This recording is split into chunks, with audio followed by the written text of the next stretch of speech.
Just take us through any contract negotiations and where it stands, and do you think that we'll get done here within the next couple weeks?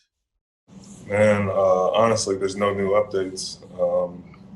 I think we're in the third week of camp, but nothing of any substance. Y'all know where I stand. I want to be a Pittsburgh Steeler. I want to lead this team to a Super Bowl. But we'll see where we are. I love my team. I love my teammates. I love the city, the coaches, and I love being a Pittsburgh Steeler. But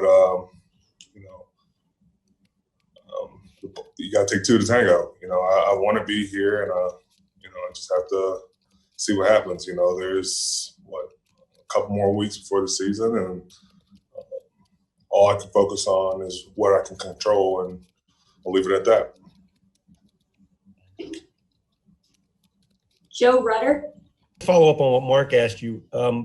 Have they said anything to you like, we want you to come back, but here's the parameters we're working in with code? Have they explained what the hangups might be or the issues? I know dealing with the coronavirus definitely halted a lot of things, and early on we had set dates to talk, and we went past those dates, and nothing really got resolved or really ramped up into anything. My agent's talking to them, but there hasn't been anything of substance yet. Hey, Cam. How you doing? Good. Last time I think we talked to you, you talked about having asthma and making the decision, whether or not you were going to play. I've seen that you said, yes, you are going to play. You're obviously here at camp. What was that decision process like for you, being a high-risk guy, and what kind of extra precautions, if any, are you taking for yourself and, around your family and your kids? Yeah, for me, it was a conversation I had to have with not only myself, but my wife, my family, and my agent. And I felt comfortable going forward, seeing certain protocols. Obviously I'm taking care of my body outside the football field to make sure I'm in the right position. But after those talks and seeing the protocols, whether it's, we have these little face shields that we can wear, I just felt comfortable with it. I thought it would be beneficial for me to play, and, I'm excited.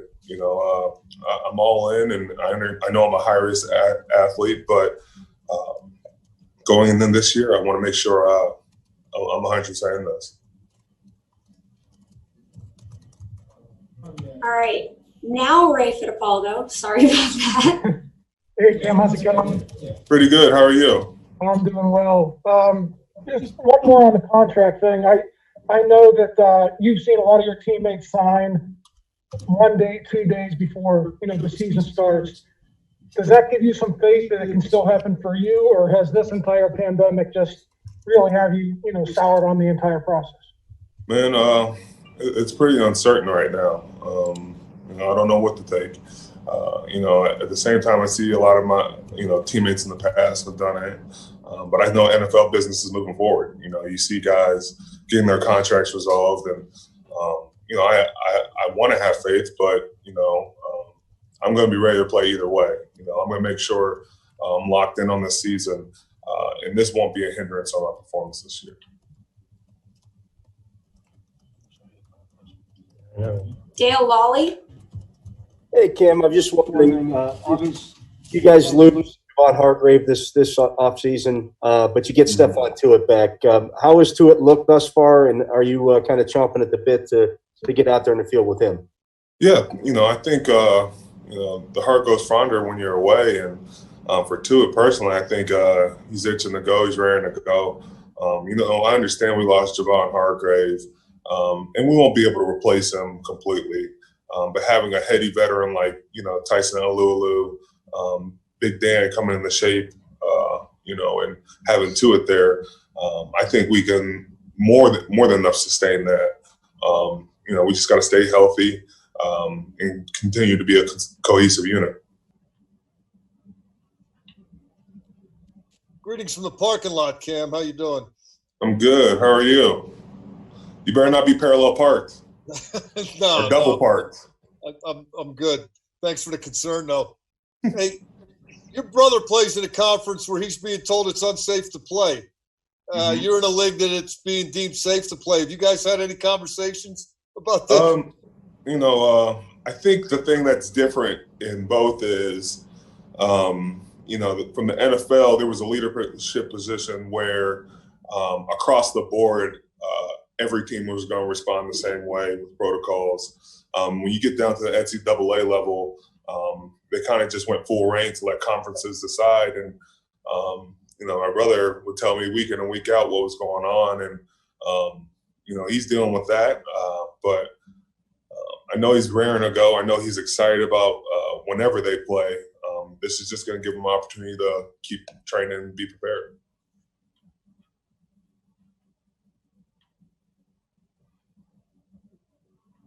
Okay, I just unmuted. Derek, go. Okay, hey Cam, how you doing? How you doing? Good. So, this is the first time you've not had training camp at St. Vincent's College, right? Mm-hmm. Can you shed some light on what this experience is like for you going through training camp compared to all the others you've been with, everything involved with football right now in the COVID? Yeah, it's definitely different. Being here at Heinz Field as opposed to Latrobe, I feel like Latrobe, we're already in a bubble where it's, it's everything football nonstop. And here, we get a chance to go home to our families and still stay on up with current events and such. But, I think, different protocols are being set. Having Coach T has done a great job of just simulating ways where we could be affected by the virus, whether it's having the vets be in a Zoom call and the vets are up in a player suite and then the rookies are in team meeting, and then doing it vice versa. We're trying to prepare ourselves that if there is a mishap or a shutdown of any sort, we're able to stay on task and stay ready for the games. Aditi Kinkwabala. Sorry, Aditi, it's not letting me unmute you. There you go. Okay. Hey, Cam. Hi, Aditi. How are you? Hanging. Excited to be here. You talk about being healthy. So what's the big key now these next few weeks? Nobody's been in pads since January. You have to obviously get ready. You need to see these younger guys be physical, but Right. You haven't hit in a long time. So what's the magic here? Man, I think we got to walk a fine line between that. I know we want to be physical, but we want to make sure we get guys to the games. Whether it's not going full tackling and full hitting all the way through practice, and then coaches being able to blow whistle up pretty quick. We're not looking for drag down tacklers where guys' foots are stuck in the ground and trying to cut out of it. But we got to show our physicality in ways. We got to show we can be physical at the point of attack. Because once we get to September, things are going to be moving awfully fast. So it's going to hit us before we know it. Great. Up next, we're going to have Will Graves. Hey, Cam. Something that got lost in the shuffle here just because everything that happened was, the CBA got passed literally, I think, right at the shutdown. And I don't think we've asked any guys about it. Some of your teammates, hell, Pounce was willing to pay salaries for younger players to help them vote against. And I'm just sort of curious, in a way, because of the economic uncertainty going forward, is it almost a blessing that sort of labor agreement got settled before this stuff hit? There were a lot of factors going into that. We were up against a pandemic. We could have been dealing with a strike. I don't know how we would have striked in such a climate that we're in now. I appreciate the leadership. They got the deal done. Did we get everything we want? No. But this keeps our game healthier. It keeps guys in the league longer. And it helps guys achieve more money in this business. So, with that said, I appreciate all the different, people that were involved in that. guy like Pouncey who's willing to do that almost helps us, because then we know we have a place where it's not just NFL versus NFLPA, it's the players involved too. It was pretty extraordinary what we got done in such a little bit of time. Right, I got time for one last question here, so we're going to go to Jeff Hawthorne. Hey, Cam. How you doing? I'm good. You? I'm all right. Hey, I'm just wondering the confidence you guys and you as a defensive captain having Devin Bush in the middle and calling plays and taking another step his second year here. Yeah, we have a lot of older guys that are very confident, and we expect Devin to not only match us but exceed us. Him being a second guy, you see some guys either elevate or they go through a sophomore slump, and we can't allow Devin to do that. We know he has all the talent. He can be in any personnel. He's a 3-down back, and going forward, we just ask him to have confidence in what he's doing. He's been through the ringer. He's seen everything there is in this game. So he's got to take a big step for us to get where we want to. Hey, what's up, Karl? My question is about Tyson at the nose tackle position. He really hasn't played that position a ton. True nose tackle, other than maybe 10 years ago in Jacksonville. Is the benefit for him there being that he's sort of a guy that can get off the ball quick, very same in the mold of maybe Hargrave a little bit? Well, I think we did it because of experience. Tyson has been in this league, and he played a lot of Okie and a lot of our defensive end position when Tuitt went down last year. So I think there's a lot of, I guess you can say, comfort food in having some guy who's been on the field before and that can do it. All righty, we'll move on to Brooke Pryor. Brooke, go ahead. Hey, Karl. You guys have Stephon Tuitt back. How much better does he make your defense? And what have you seen from him so far? I know you guys are only getting pads on for the first time today, but just early returns, early impressions of seeing him at least back out on the field. Well, I guess the thing, when he's on the field, you can't double team everybody.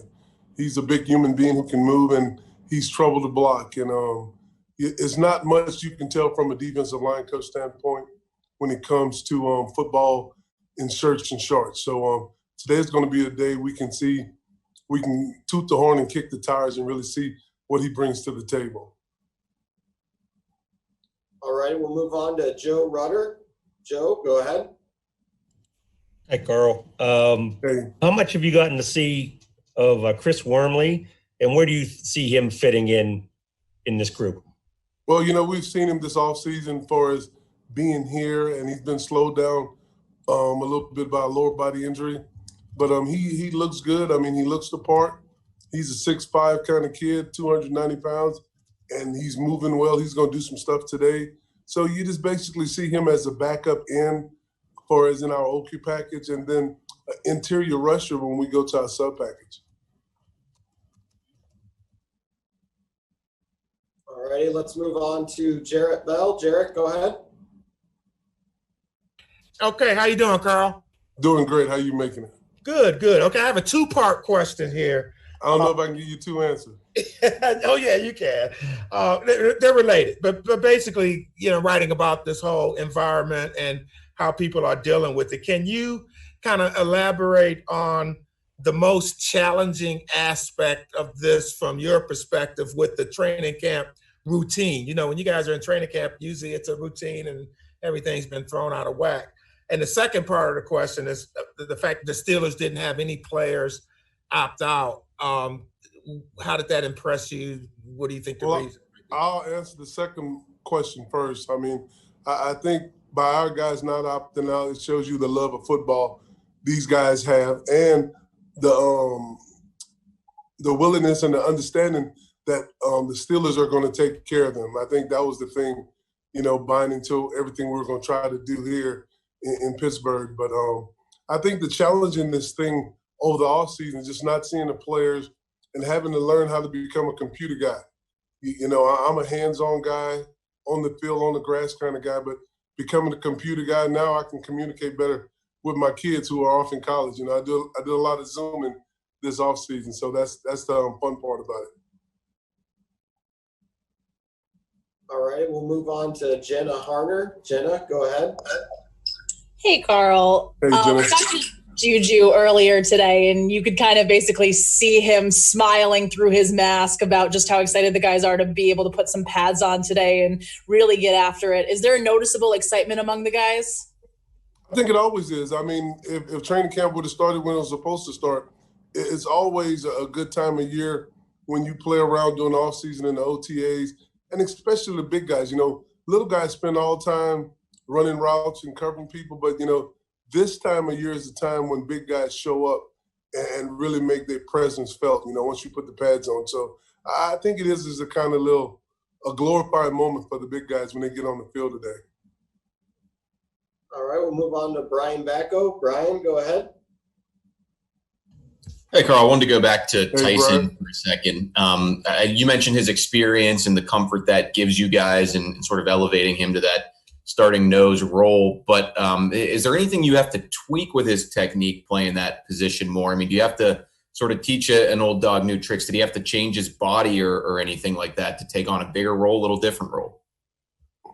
No, I mean, when you look at our defense, we play 75 to 80% of our defense in sub anyway. So, you know, him and Dan McCullers are going to be pushing for that spot at nose tackle. And we just thought right now, you know, he was the best option to push Dan, to make Dan step up to the challenge, you know, because we're not just giving that job away. Somebody's going to have to go out there and earn it. So I think that was the most important thing about everything we're doing. And Tyson has proven to us that he's a good interior rusher. So, you know, we feel lucky and we feel fortunate to have Tyson here.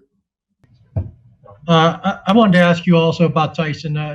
Brian kind of stole my thunder a little bit, but you had said that playing Tuitt's spot, defensive end, was the same as nose tackle because he was playing Okie, correct? Yes, sir. But why? I mean, isn't nose tackle a little more demanding inside there? Well, it's a little bit more physically demanding, yeah, because you got three guys that can hit you at any time. And, I mean, I think Hargrave did a great job of playing that position. And, you know, Dan came in and Tyson played a little bit of that. But it's, you know, when you look at our defense, the nose tackle is usually a shorter, more powerful guy, where our defensive ends, you know, they're longer. You know, Cam's 6'4", Tuitt's 6'5", and, you know, they're built for a little bit different kind of stuff, or it's taking on guards and tackles. But I think that the thing about it, we have Tyson who can do both. He played 4-eye and he's played zero nose, and he's a viable option when we go to sub and put him over offensive guard. All right, we got time for a couple more. Let's go to Noah Strackgreen of Sports Illustrated. Noah, go ahead.